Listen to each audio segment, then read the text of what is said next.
자, 편집을 진행하시다 보면은 그 사용자의 환경에 맞게 여기에 크게 브라우저, 뷰어, 캔버스, 타임라인 이런 윈도우들을 취향에 맞게 변경을 해주실 수가 있습니다. 또 특정한 작업을 위해서 그쪽에 최적화된 어떤 윈도우 환경을 어레인지, 즉 정렬을 해줄 수가 있는데요. 오늘은 그 부분에 대해서 알아보도록 하겠습니다.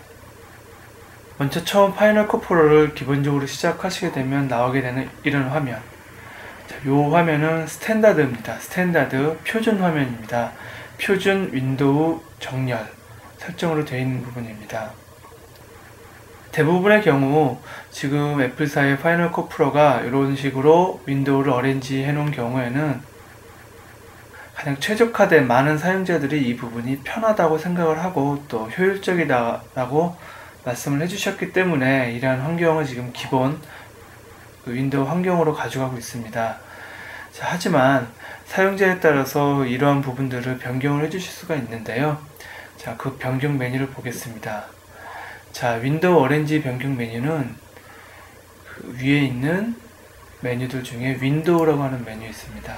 윈도우 메뉴에 어레인지라고 하는 메뉴가 있습니다. 어레인지 메뉴를 보시면 여러가지 또 서브 메뉴들이 나오는데요. 여기 커스텀 레이아웃 일리, 오디오 믹싱, 컬러 컬렉션, 멀티프레딧, 스탠다드 투어, 세이브 윈도우 레이아웃, 로드 윈도우 레이아웃. 또 밑에 있는 부분들은 가장 최근에 사용했던 사용자가 정의한 윈도우즈 레이아웃에 대한 어떤 값들이 나와 있습니다. 기본적으로 앞서 말씀드렸지만 저희가 사용하고 있는 그 윈도우 어레인지에 대한 값은 스탠다드입니다. 컨트롤 U를 누르면 돌아가게 되어 있습니다. 스탠다드라고 되어 있죠. 예.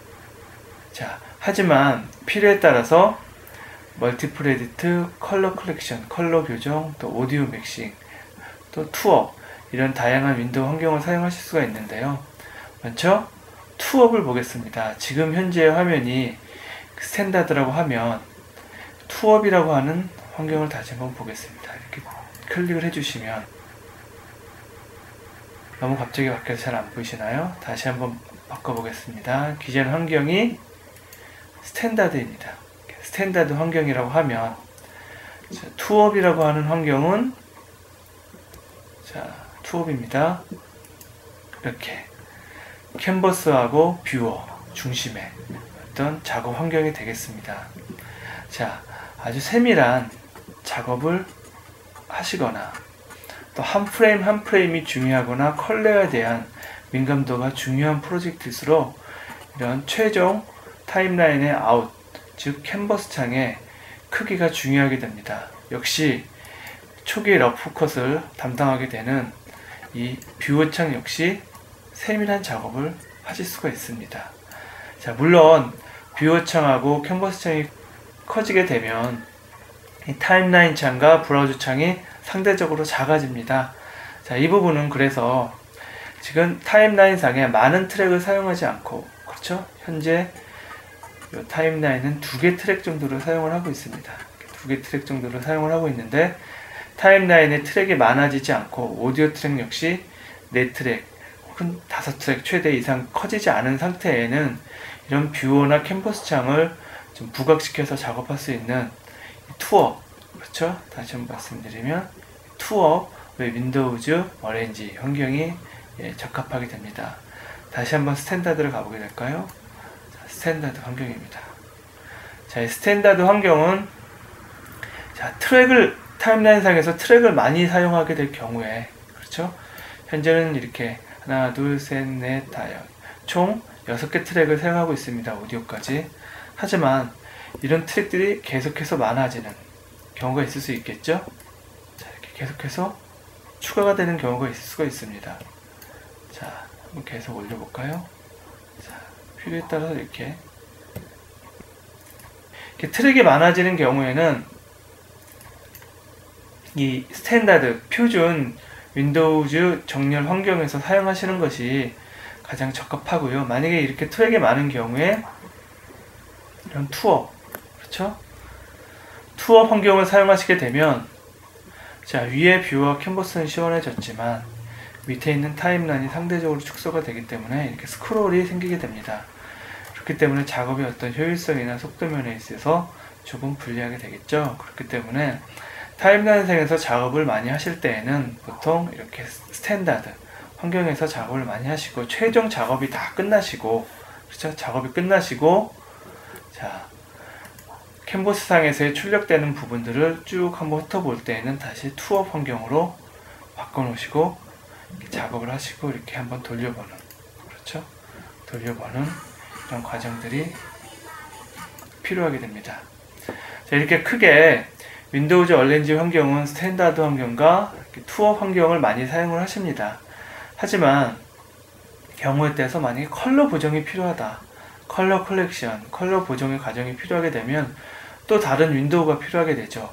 기본적으로 파이널 컷 프로가 가지고 있는 윈도우 환경은 상단에 뷰어와 캔버스, 또 브라우저, 크게 세 가지 정도의 그 창들이 세 개가 나열되게 되는데, 컬러 교정을 위한 또 창들이 필요하기 때문에 이럴 때 더 많은 그 공간이 필요하게 되죠. 이래서 필요한 레이아웃이 컬러 컬렉션입니다. 자, 윈도우즈의 얼렌지의 컬러 컬렉션을 누르시게 되면, 자, 오른쪽에 보시면 이렇게 컬러 교정을 위한 벡터스코프나 히스토그램, 또 웨이브폼 모니터, RGB 파르디, 이런 어떤 새로운 또 윈도우가 생기게 됩니다. 이렇게 프레임 뷰어도 존재를 하겠죠. 자, 이렇게 컬러 교정을 위한 윈도우즈 환경입니다. 이 부분을 보면은 트랙, 그 타임라인상에 어떤 트랙을 많이 볼 수 있도록 이렇게 환경이 설정이 되어 있고, 뷰어나 캔버스는 좀 줄어들어 있고, 툴벤치, 자, 이거 역시 이렇게 좀 줄어들어 있는 상태입니다. 다른 설정을 한번 볼까요? 자, 윈도우즈의 얼렌지에 보시면 오디오 믹싱이라고 있습니다. 오디오 믹싱을 눌러주시면 오른쪽 부분이 오디오 믹싱을 위한 콘솔, 디지털 콘솔 형태로 바뀌게 됩니다. 이 상태에서 출력을 해보면서 이렇게 오디오 메터를 믹싱을 하실 수가 있습니다. 다시 한번 윈도우의 어레인지의 스탠다드 에디스로 가시게 되면 이렇게 타임라인 중심의 어떤 윈도우 정렬 환경이 나오게 됩니다. 자, 여기서 재밌는 것이 하나 있습니다. 이 상태에서도 그 윈도우즈 환경을 다시 조정을 해줄 수가 있는데요. 자, 먼저 잘 보시게 되면 이렇게 세 개의 윈도우가 만나는 지점, 그렇죠? 지점을 누르게 되면 이렇게 전후 좌우 이렇게 화살표가 나와 있는 부분으로 바뀌게 됩니다.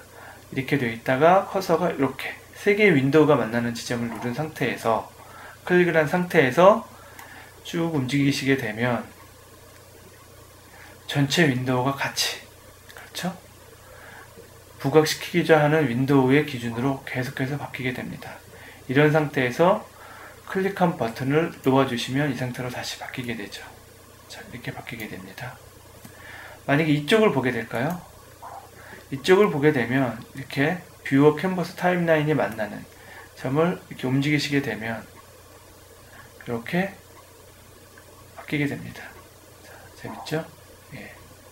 물론 각각의 라인을 가지고 이렇게 타임라인만 조정을 해주거나, 그렇죠? 이쪽에 자, 이렇게 캔버스만 크게 해주거나, 아니면 반대로 뷰어만 크게 해주거나, 이렇게 찍은 상태에서, 클릭을 한 상태에서 경계선을 이렇게 움직여 주시면 되는 겁니다. 브라우저 역시 같은 원리로 이용을 하실 수가 있겠죠.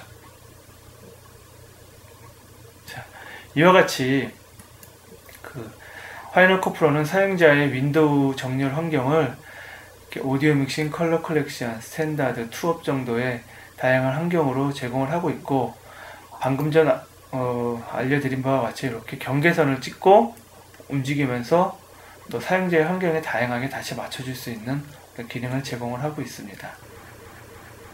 어떤 환경이 좋겠느냐는 사용자의 취향이나 작업의 성격에 따라서 바뀔 수 있다고 생각을 합니다.